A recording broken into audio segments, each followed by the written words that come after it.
Rabbi Israël Berodesser, un jour, il était à Tzfat, chez Israël Dagan, le chanteur, si vous connaissez. Israël Dagan. Il était chez Israël Dagan. Et Israël Dagan, il est venu, c'était la nuit à peu près, il s'est levé à Chatzot, à minuit et demi, il a fait Chatzot à la maison, et il commence à se préparer pour aller dans la forêt faire une des doutes. Alors il commence, il met la doudoune, etc., parce qu'il pleuvait, il faisait du boucan, etc., etc., et il passe comme ça devant la chambre de Rabbi Israël. Alors il passe comme ça, il voit la chambre, il veut voir si Rabbi Israël est réveillé, il voit que Rabbi Israël est déjà réveillé, tout dedans, et qu'il est tout dans les animes. Et Rabbi Israël, il le regarde comme ça, il lui dit « Où tu vas ?» Et il lui dit « Rabbi Israël, je vais aller faire une bonne doute là. » Il lui dit « Et tu sors sans moi ?» Et là, il a eu très honte. Il a dit « Pardon Rabbi Israël, je me suis dit que vous êtes âgé, que c'est compliqué pour vous, donc je ne vous ai pas proposé. » Il lui dit « Tu sors sans moi ?» Alors il dit non, Rabbi Israël, on va. Et là, il a commencé à le préparer. Maintenant, de préparer Rabbi Israël, mes amis, c'est toute une. C'était sur une chaise. C'était sur une chaise roulante, c'était compliqué, il fallait l'habiller. Donc, qu'est-ce qu'il a fait? Donc, il a enlevé du lit, il a habillé, il a mis en doudou, il a mis le chapeau, le truc, il a bien habillé, ça lui a pris 1h30, 2 heures, jusqu'à qu'il l'ait mis dans la chaise roulante, il a préparé, il vient. Il dit maintenant, on va aller comme ça, il le sort, et dès qu'il vient comme ça, il ouvre la porte, il sort, et là, Rabbi Israël, il arrête comme ça à la porte. Et il lui dit moi, je peux pas.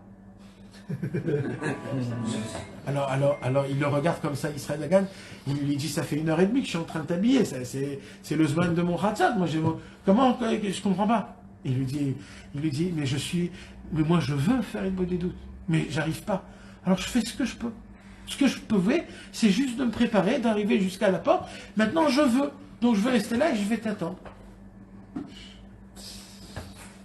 Ça, c'est des volontés. C'est pas qu'une volonté, il a mis aussi un petit peu d'action dans sa volonté. C'est ce qu'on a lu là. Ouais, exactement. Deuxième histoire.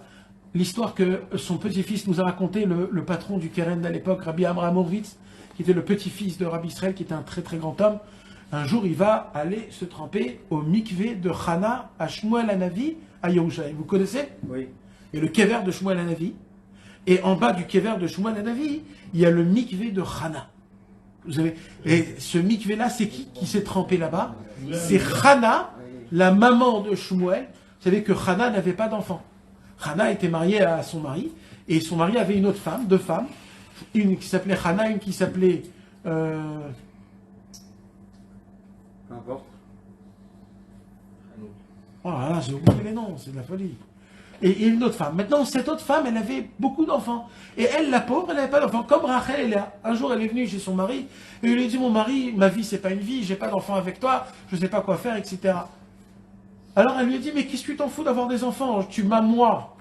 Moi, je suis mieux que 10 enfants pour toi. Il dit, oui, mais je veux avoir... Et elle est allée au Beth Amikdash. Et les prières, c'est la prière qu'on lit le matin, Vetit Palel, Chana, Vatomar. C'est très important de dire ça. Et on apprend toute la halachot de Tfila de Chana, tellement elle est grande.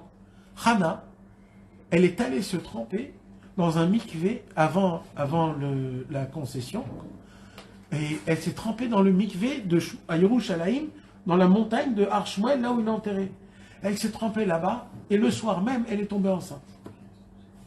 Maintenant, c'est une ségoula pour toutes les femmes qui n'ont pas d'enfants, ou qui veulent avoir des enfants, d'aller se tremper là-bas. Maintenant, c'est très très problématique de se tremper là-bas. Parce que déjà, c'est ouvert, il fait froid, c'est sale, c'est un puits qui est tout bas, et pas toujours il y a de l'eau. Toujours l'eau, elle est comme ça, l'eau. Il n'y a que ça d'eau. Ah oui. Ouais, c'est que quand il pleut, tout de suite après qu'il pleut, il y a un peu d'eau, après tout de suite, ça rentre dedans. Elle est toujours...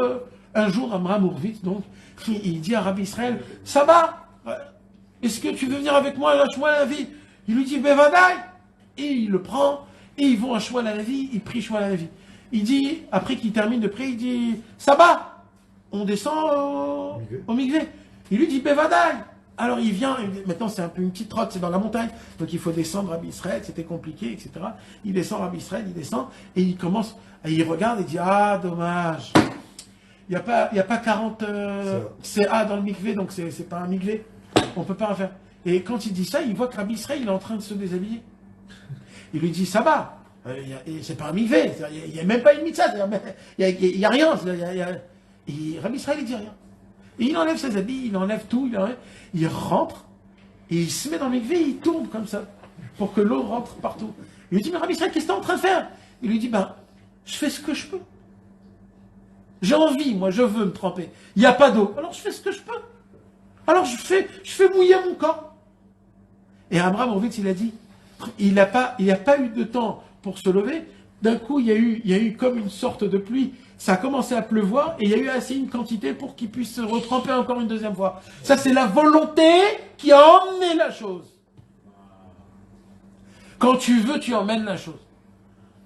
Mes amis, c'est comme ça. La volonté, c'est de faire la tête bête, de faire des choses têtues, juste pour l'indication de volonté. Et ça, mes amis, toute notre vie, il faut se tenir derrière ça. Le message à étudier et à apprendre, c'est que tout le service divin d'un juif qui est venu dans ce monde-ci, c'est pour qu'il soit fort dans toutes ses volontés. Dans tout ce qui est écrit dans la Torah, d'être le plus fort possible. D'être le plus fort possible dans la volonté de faire un Shabbat beau, bien, sans colère, en chantant, en dansant, en étant avec nos enfants, en racontant la paracha de la semaine, en faisant le plaisir à sa femme, à ses enfants, en ayant un Onek Shabbat. De demander le maximum à Hachem, c'est ça que je veux. Maintenant, ce que tu me donnes, je suis très content. Mais moi, je te dis ce que je veux.